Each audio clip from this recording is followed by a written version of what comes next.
in that chapter, in chapter 3 in Tribal Cycle, we're really starting to unpack, well, this balance, this stress again, this permeability and the rigidity, and then the second stressor is, do I belong or do I differentiate? Yeah. And when do I know? And how would I know?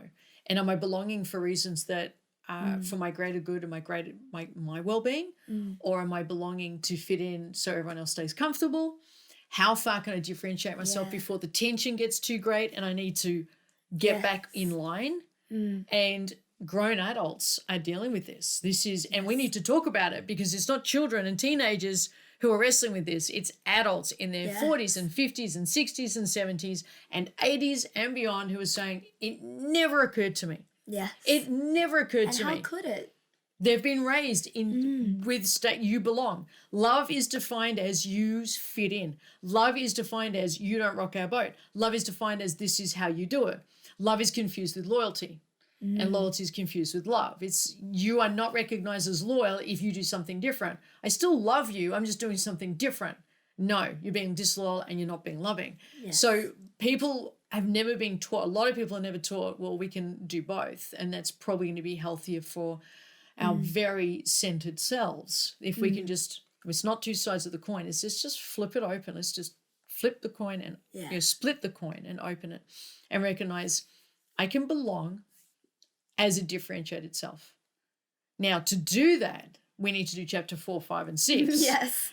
But that is the beginning of, we're really getting attentive to our own consciousness when we recognize I'm not constantly sacrificing my differentiation for belonging, and I'm not constantly annoying everyone for my differentiation.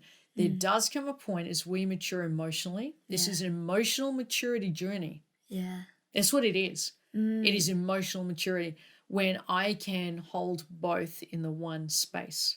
Yes. When I can sit with my family, be myself, my way. I know it's pissing off someone in my family a lot, and I'm still sitting in my space. And they might not feel belonging as I differentiate myself, which is probably feedback I'm doing good for me. Yeah. Now, they don't think I'm doing good because they're not into me doing good for me. They're into feeling safe. Yes. So belonging is really filled with safety and status quo and sameness, and we recognize it. We're familiar with it. It's been approved of by generations before. You're fitting right in. Differentiation is recognized by it's a unique flavor of self. And it could be anything from dressing a little differently to a different career choice or a different relationship choice or having an opinion that is different to what the tribe has supported for a long time.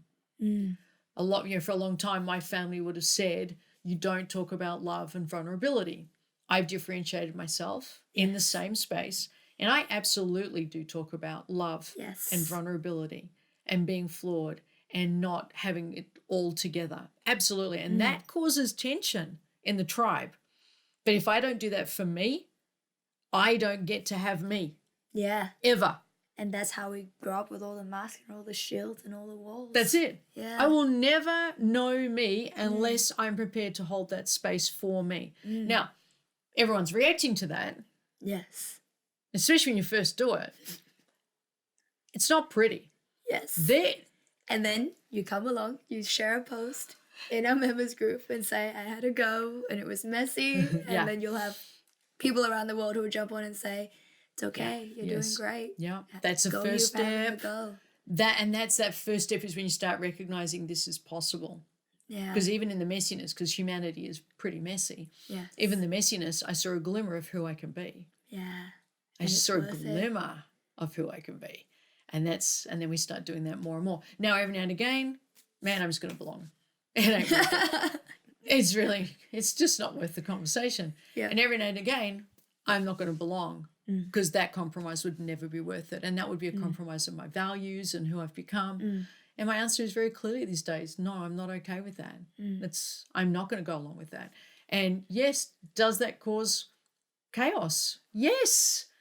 But to think that we can transform our own lives and reclaim ourselves and restore ourselves and become who we're meant to be is not going to create some chaos. Yes. We're never going to take the journey. No. If the condition of taking this journey to fall in love with ourselves is I must not cause any chaos or any rock, any boats for anyone will never move Yeah. because we're literally giving up everything we think we could stand for everybody else's everybody safety else. and security. Yes. So we'll have no life worth living, but everyone else will feel safe. So all we're going to do is perpetuate the tribal cycle because we weren't willing to say, I deserve it, I'm worth it, I'm enough, I can handle it. Yeah. Because we can. We can. We can. And we're worth it. Yes. And Here's the thing, though. You can't know you're worth it until you start doing it. Yeah, completely. It's almost like this chicken and egg thing, Yeah. I think. Yeah. I can't know I'm worth it until I've differentiated myself. I start taking Yeah, baby and I steps. can't, and I don't think I can differentiate myself until I know I'm worth it. But that first step of differentiation,